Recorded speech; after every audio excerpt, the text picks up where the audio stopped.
সারা দেশে কোটা আন্দোলনকারীদের complete shutdown কর্মসূচি আজ। হাসপাতাল ও জরুরি সেবা ছাড়া তারা সবকিছু বন্ধের ঘোষণা দিয়েছেন। আন্দোলনে আইনশৃঙ্খলা বাহিনীর হামলা সংঘর্ষের ঘটনায় মৃত্যুর প্রতিবাদ ও সন্ত্রাসমুক্ত ক্যাম্পাস নিশ্চিত সহ এক দফা দাবিতে এই কর্মসূচি দিয়েছে আন্দোলনকারীরা। দেশের সব শিক্ষার্থীদের এই কর্মসূচি সফল করার আহ্বান জানিয়েছেন তারা। এদিকে শাটডাউনে সকাল থেকেই রাজধানীতে যানবাহন চলছে স্বাভাবিক সময়ের চেয়ে অনেক কম। এছাড়া কমপ্লিট শাটডাউনকে কেন্দ্র করে আইনশৃঙ্খলা পরিস্থিতি স্বাভাবিক রাখতে সারা দেশে 229 প্লাটুন বিজিবি মোতায়েন করা হয়েছে।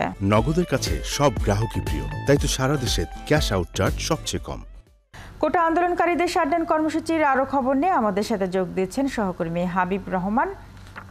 হাবিব, কমপ্লিট শাটডাউনে ঢাকার চিত্রটা কেমন দেখছেন? অফিস আদালত কতটা শাটডাউন রয়েছে আর যান চলাচল পরিস্থিতি কেমন দেখছেন? সকাল এখন 10টা বাজে। আপনি জানেন যে একেবারেই ব্যস্ততম একটি সময়, এবং এই সময়ে বিশেষ করে কাউরান বাজার মোড়ে ব্যক্তিগত গাড়ি, গণপরিবহন, মোটরসাইকেল কিংবা রিক্সা যাকে বলি যথেষ্ট পরিমাণ আমরা এই রাস্তায় দেখতে পাই। এখন আজকে যে অবস্থা আমরা দেখছি সেখানে বলা চলে যে রাস্তা একেবারেই ফাঁকা এবং গণপরিবহনের সংখ্যা হাতে গোনা, অর্থাৎ হাতে গুনে বলা যাবে যে গণপরিবহন রয়েছে। পাশাপাশি ব্যক্তিগত গাড়ির উপস্থিতি কিন্তু আমরা একেবারেই লক্ষ্য করছি না, খুবই কম।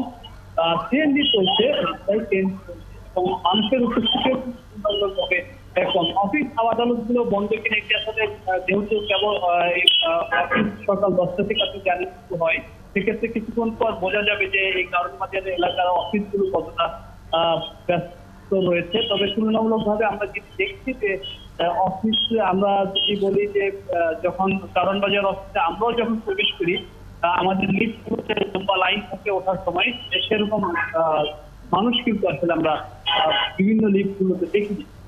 আপনি জানেন যে আজকের কমপ্লিট যে শাটডাউন, বিশেষ করে বৈষম্য বিরোধী ছাত্র আন্দোলনের কোটা সংস্কারের দাবিতে যে আন্দোলন, তার পরিপ্রেক্ষিতে তারা যেটি বলেছেন যে গেল কয়েকদিন ধরে পুলিশ, ছাত্রলীগ, বিজেপি সহ এই কোটা সংস্কারের আন্দোলনের উপর যারা হামলা করেছে এবং তাদের যে কয়েকজন নিহত হয়েছেন। হাবিব, আপনি তো আছেন সড়কে, একটু জানতে চাই যে আইন শৃঙ্খলা বাহিনীর তৎপরতা কেমন দেখছেন? এছাড়া যেহেতু সড়কে যানবাহনের সংখ্যা কম, সেক্ষেত্রে যারা বের হয়েছেন, যারা সাধারণ যাত্রী রয়েছেন, তাদের কি ধরনের দুর্ভোগ হচ্ছে? সব আইন শৃঙ্খলা রক্ষাকারী বাহিনীর সদস্যরা কিন্তু রয়েছে এবং আমরা যেটি দেখছি যে বিভিন্ন মোড়ে মোড়ে আমরা দেখছি তারা রয়েছে। তবে যেটি আসলে বারবার বলা হচ্ছে জনগণের ভোগান্তি বা সমস্যা কেমন রয়েছে, আপনি যে সাধারণ বিষয় যে গণপরিবহন না থাকলে মানুষের ভোগান্তি হবে, কিন্তু একটি বিষয়, মানুষ কিন্তু ছাত্রদের এই আন্দোলনের বিপক্ষে কথা তারা বলছেন না। তারা যেটি বলছেন যে তাদের ভোগান্তি হচ্ছে, এটি সমস্যার সমাধান করার জন্য সরকারকে এগিয়ে আসতে হবে। তবে শিক্ষার্থী হাবিব, আপনি আছেন আমাদের সাথে, কর্মসূচির খবর রাখতে থাকুন। আমরা